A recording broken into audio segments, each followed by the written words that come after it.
Sobat Inti, kembali lagi di Inti Talk. Pada episode kali ini kita akan membahas mengenai tantangan dan persaingan industri internet di Indonesia. Pak Arif, sekarang kan sudah terdapat lebih dari 1.200 ISP atau penyelenggara jasa internet di Indonesia dan 850-nya berada di Pulau Jawa gitu ya Pak. Kira-kira.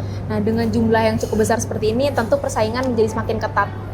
Nah, bagaimana sih Pak dampak dari jumlahnya ISP yang banyak ini dan terhadap persaingan dan kualitas layanan internet di Indonesia sendiri?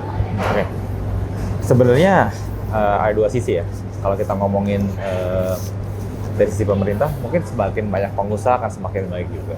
Karena akan mungkin berdampak pendapatan pajak, PNBP, dan lain-lainnya. Tentunya seperti itu. Tapi kalau kita dari sisi industri, ketika memang suatu lokasi lah, tempat lah ya, terdapat banyaknya pengusaha yang di bidang yang sama, akhirnya terjadi oversupply. Oversupply ini bisa dikatakan bagus dan tidak juga, tergantung angle yang memang kita ambil. Kalau kita lihat dari sisi masyarakat, sebenarnya ada baiknya. Karena apa?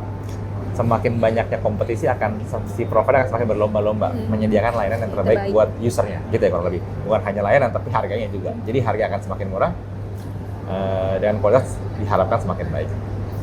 Tapi masalah kenyataannya bagi pengusaha nggak begitu. Ketika memang kompetisi semakin tight, berebutan di kolam yang sama terlalu banyak, bahkan di Jawa benar lebih dari 800 ISP dari Jawa. Ini udah terlalu padat banget menurut saya. Jadi ini juga buat level kompetisi nggak baik. Akhirnya yang menjadi benchmark itu cuma harga doang. Jadi lagi-lagi harga beda 10.000 itu bisa pindah provider. Sangat tipis karena harga menurut saya udah mendekati bottom. Akhirnya apa? Efek jeleknya adalah pengusaha tidak bisa berkembang. Pengusaha tidak berkembang, efeknya adalah kualitas tidak akan pernah meningkat. Karena apa? Bagaimanapun industri tech ini start dengan perkembang cepat ya, perkembangannya cepat dan butuh investasi terus-menerus setiap berapa tahun. Bayangin aja ketika memang para pengusaha ini tidak punya cuan yang cukup banyak karena jualnya terlalu murah, akhirnya kualitasnya jadi menurun. Kemudian kita kalah bersaing dengan negara lain ya, karena memang mungkin para pengusaha ISP di Indonesia ini akhirnya susah ketika mau melakukan investasi karena memang tadi udah terlalu tight, jualan udah terlalu rapat banget. Mungkin untuk survive bisa, tapi untuk mengembangkan bisnisnya, untuk ekspansi lagi, untuk meningkatkan kualitas jaringan, ini yang kita takutkan akan susah ke depannya. Jadi kalau memang kita berharap ke depan kita pengen fokus juga pada kualitas layanan internet Indonesia, ya memang pemerintah juga harus merubah regulasi yang ada sehingga lebih bisa mengatur ritme dari industri sih. Jadi ada tantangan sendiri apa dalam persaingan di penyelenggara jasa internet sendiri. Kalau misalnya dari asosiasi sendiri, bagaimana sih Pak menyetarakan biaya operasional dengan tetap meningkatkan kualitas layanan di industri ISP ini Pak? Nah sebenarnya kalau masalah OPEX, operational cost ini beda-beda. Ini yang jadi tantangan juga. Beda kayak industri seperti mungkin migas gitu ya, udah ketahuan, harga satuan minyak itu sekian. Jadi perhitungannya kurang lebih sama, tapi di internet ini akan susah. Jadi harga pokok produksi setiap ISP ini beda-beda.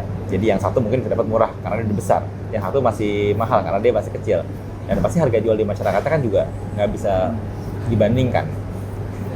Mereka akan sulit untuk berkompetisi secara langsung ya tadi, karena memang ke depan menurut saya sih eranya tuh era kolaborasi ya sebenarnya. Kita tuh Abi juga selalu menggaung-gaung pada anggota juga, sebenarnya kita ini baiknya udah berkolaborasi aja. Sudah tidak baik ketika kita selalu mendirikan sendiri. Akhirnya infrastruktur yang kita bangun tuh overlapping. Ya Mbak mungkin bisa lihat di jalanan kalau kabel menumpuk ya. Istilah saya saat ini tuh ISP banyak, tapi tidak merata. Infrastrukturnya bukan merata tapi menumpuk. Jadi hanya di tempat yang sama menumpuk ya, kabel sama rawat dan lain-lainnya.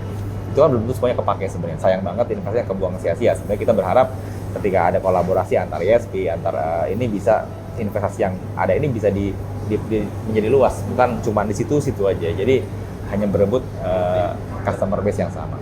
Ini yang memang kita harapin ke depan, tapi kita juga belum menemukan formula yang pas seperti apa, karena rata-rata ISP yang baru ini lokasinya juga di daerah ya, dan mungkin tidak terlalu besar perusahaannya. Jadi kita mesti cari formula juga bagaimana meramu ini agar teman-teman ISP baru ini bisa kolaborasi sehingga tidak membuang investasi infrastruktur yang sia-sia di tempat yang sama. Jadi dengan persaingan biaya operasional itu diharapkan adanya kolaborasi gitu ya Pak antara penyelenggara jasa internet. Karena memang nature-nya seperti itu ya. Kita tahu di industri seluler juga, dulu kita mengenal ada 10 provider seluler, sekarang udah hampir 3 ya kurang lebih. Jadi memang merger atau kolaborasi ini hal yang baik juga ke depannya, yang perlu dipikirkan oleh teman-teman di ISP juga industri seperti apa, agar bisa berkembang dan bertumbuh bersama ya. Oke, tadi kita sudah membahas ya Pak ya, tantangan dan juga di industri internet. Untuk episode selanjutnya kita akan membahas mengenai inovasi internet murah 100 Mbps dengan harga 100.000 oleh Komdigi. Jadi nantikan episode selanjutnya.